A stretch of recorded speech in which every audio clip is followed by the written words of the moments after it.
ادھر دارالحکومت اسلام آباد کے علاقہ ترنول میں سیوریج کا ناقص نظام علاقہ مکینوں کے لیے سر درد بن گیا۔ جگہ جگہ لگے گندگی کے ڈھیروں سے تعفن پھیلنے لگا، جس کی وجہ سے بیماریاں جنم لے رہی ہیں۔ ہمارے رپورٹر تصور مغل وہاں سے ہمارے ساتھ موجود ہیں، ان سے جانتے ہیں۔ تصور بتائے گا کیا وجہ ہے، میونسپل کمیٹی کا عملہ کہاں ہے اور عوامی نمائندے کیوں نہیں اس جانب توجہ دے رہے؟ یہ اسلام آباد کا علاقہ ترنول اور اس سے ملحقہ علاقے مرچا سٹاپ اور مزید اس کے محلے فاروق اعظم پنٹ پڑیاں کا علاقہ ہے۔ اس کے ارد گرد اگر دیکھا جائے تو سی ڈی اے کے سیکٹر جیسا کہ عقب میں اگر دیکھیں G15 خیبان کشمیر اور ministry of interior cooperative housing society G16 کا علاقہ، اور اس کے دائیں جانب اگر دیکھیں تو F17 سی ڈی اے کا سیکٹر، اور اس کے بیک پہ اگر دیکھا جائے E16 کیبنٹ ڈویژن کے نام سے ہاؤسنگ سوسائٹی موجود ہے۔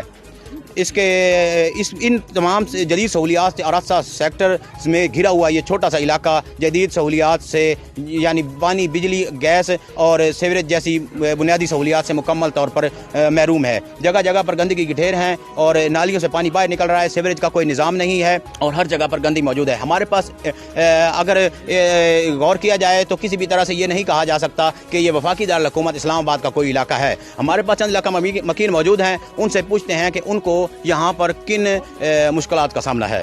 جی بھائی، کیا نام ہے آپ کا؟ باروز خان نام ہے جی۔ کیا مسائل ہیں آپ کو یہاں پہ؟ بھائی جان، پانی کا، گلیوں کا اور سیوریج کا مسئلہ ہے۔ سارے روڈ، سارا پانی سیوریج والا ادھر گلیوں میں آ جاتا ہے جی۔ باقی ایک روڈ ذرا ٹھیک تھا، یہ جو مین روڈ آ رہا ہے مرچا سٹاپ سے، اس کو بھی کڈے کر دیے، کہتے ہیں گیس والا پیپ لائن ڈالنا ہے، اس کا بھی کوئی پتہ نہیں چلا ہے۔ اب عذاب بنا ہوا ہے۔ ہم لوگوں کو کہتے ہیں کہ یار ہم اسلام آباد میں رہتے ہیں، اسلام، وہ جب آتے ہیں ادھر ہمارے پاس دیکھتے تو یہ وہ سمجھتے یار یہ کیسا اسلام آباد ہے، ادھر سے تو دیہات صحیح ہے، کم سے کم سیوریج کا مسئلہ تو نہیں ہوتا ہے۔ ہم مسجد تک نہیں جا سکتے ہیں، پانی کی جب بارش ہوتا ہے تو اتنا پانی آ جاتا ہے کہ گلی بالکل بھر جاتا ہے پانیوں سے۔ اس کے باوجود بارش کا تو خیر ایک الگ بات ہے، سیوریج کا بھی جو پانی ہوتا ہے وہ بھی سارا، اگر آپ کا کیمرہ مین دکھا سکتے ہیں تو گلی بالکل گندا پانی ہوتا ہے، کوئی جا نہیں سکتا پیدل بندہ۔ جی، یہاں پر ایک اور بھائی موجود ہے، ان سے پوچھتے ہیں کہ کیا مسائل ہیں یہاں پہ۔ جی السلام علیکم جی۔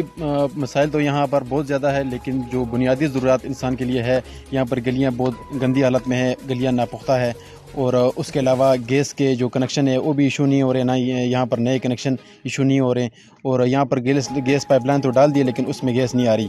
اس کے بعد یہاں پر جو چھوٹا موٹا جو تھوڑے بہت کام ہوئے ہیں یہاں پر، وہ بھی یہاں کے علاقہ کے جو بااثر لوگ ہیں ان کے گلی محلوں میں، ان کی نزدیک اطراف میں ہوئے ہیں۔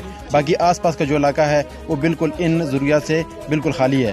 جو یہاں پر جو کام تھوڑے بہت کام ہوئے ہیں، یہاں پر بالکل کچھ بھی کام نہیں ہوا۔ جو ہمارے جیسے لوگ ہیں، جو یہاں پر لوگ ہیں، جو عام لوگ ہیں، جو جو باثر لوگ نہیں ہیں، جو غریب لوگ ہیں، ان کے کوئی کام نہیں ہو رہے ہیں۔ آپ نے علاقہ مکین کی بات سنی کہ یہاں پر بہت مسائل ہیں، اور وہاں جس طرح کے ان علاقہ مکین کا کہنا ہے کہ ہم نے یہاں کی موجودہ حکومت جو کہ ہے PTI، ان کو بہت زیادہ سپورٹ کیا اور ان کو جتوایا، اس کے باوجود یہاں پر بنیادی سہولیات جیسی کہ بجلی اور گیس وغیرہ کے جو میٹر ہیں مکمل طور پر بین ہیں۔ فیصل آباد میں سبینہ تھیٹر پر شو